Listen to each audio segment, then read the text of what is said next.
വാ ശാലിനി.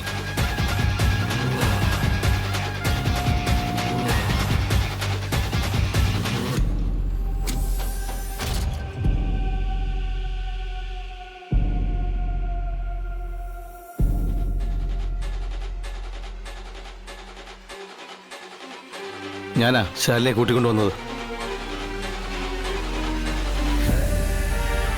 രോഹിത്തെ, അത്രയ്ക്ക് ധൈര്യമുണ്ടോ നിനക്ക് ഞാൻ വിളിക്കിത് ചെയ്യാൻ?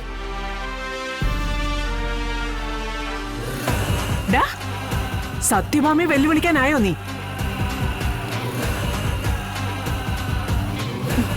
എടാ, നീ ഇട്ടിരിക്കുന്ന ഈ മുണ്ട് ഷർട്ട് മുതൽ നീ കഴിക്കുന്ന അന്നം വരെ ഈ സത്യഭാമയുടെ സംഭാവനയാണെന്ന് ഓർമ്മ വേണം. പറഞ്ഞോട്ടെ അച്ഛാ, ഞാനിത് പ്രതീക്ഷിച്ചതാ. ഈ മുണ്ടും ഷർട്ടും കഴിക്കുന്ന അന്നവും മാത്രമല്ല, ഈ ജീവിതം തന്നെ സത്യമ്മ എന്ന ഭിക്ഷയാണെന്ന് എനിക്കറിയാം. അതേത് നിമിഷവും എനിക്ക് ഓർമ്മയുണ്ട്. അതുകൊണ്ട് തന്നെയാ ആ കടം വീട്ടാൻ രാപ്പകലില്ലാതെ ഓടി നടന്ന് ഈ വീടിന് വേണ്ടി ജോലി ചെയ്യുന്നത്. ഈ ജന്മം കൊണ്ട് ആ കടം വീട്ടാൻ കഴിയില്ലെന്നറിയാം. എങ്കിലും സത്യമേ മോനെ, ഭാമ പെട്ടെന്നുള്ള ദേഷ്യത്തിന് എന്തോ ബോധക്കേട് പറഞ്ഞു വെച്ചാൽ നീ ഇങ്ങനെ. ബോധക്കേടല്ലച്ചാ, സത്യാമ്മ പറഞ്ഞത് ശരിയാ. എനിക്കും നിങ്ങൾക്കും എല്ലാം അതറിയാം. മറക്കാൻ ശ്രമിക്കുന്നെങ്കിലും മറക്കാൻ പറ്റാത്ത സത്യം. സത്യാമ്മ പറഞ്ഞത് ശരിയാ. സത്യാമ്മയുടെ സ്വപ്നത്തിൽ പോലും നന്ദികേട് ചിന്തിക്കാൻ പാടില്ല.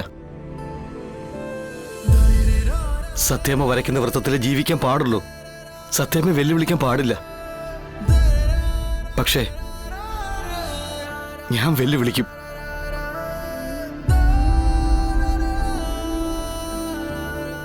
സത്യാമ്മയെന്നല്ല, ഈ ലോകത്തെ ഏതൊരു ശക്തിയെയും, ഒരുപക്ഷെ ദൈവത്തെ പോലും. രോഹിത്തെ,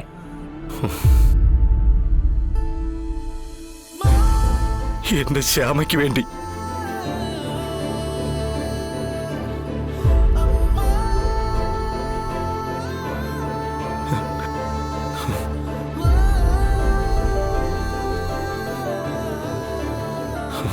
അതെ സത്യമേ,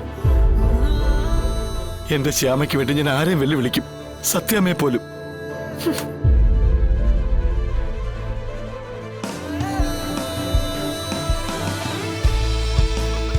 ഈ ലോകത്തെനിക്ക് ആകെ ഉണ്ടായിരുന്നത് എന്റെ അമ്മ മാത്രമാണ്. അച്ഛന്റെ മരണശേഷം ആ മുഖത്തെ പുഞ്ചിരിയായിരുന്നു എനിക്ക് സൂര്യോദയം. അമ്മയുടെ മുഖവും ഇരുണ്ട ലോകം മൊത്തം ഇരുട്ടായി പോവും. അമ്മയ്ക്ക് വേണ്ടിയാണ് ഞാൻ ജീവിച്ചത്. ആ അമ്മ അപ്രതീക്ഷിതമായി എന്നെ വിട്ടുപോയി. സത്യാമ്മ, എനിക്കൊരു വാക്ക് തരാവോ? എന്താ? എനിക്ക് എന്തെങ്കിലും സംഭവിച്ച അവനെ, എന്റെ രോഹിത്തിനെ ഒരമ്മയുടെ സ്ഥാനത്ത് നിന്ന് നോക്കിക്കൊള്ളാവുന്ന വാക്ക് പത്മാവതി. വേറൊരു കല്യാണം കഴിക്കാൻ പറയണം രോഹിത്തിനോട്. ഇനിയുള്ള കാലമെങ്കിലും അവനൊരു പെണ്ണിന്റെ കൂടെ സന്തോഷമായിട്ട് ജീവിക്കണം.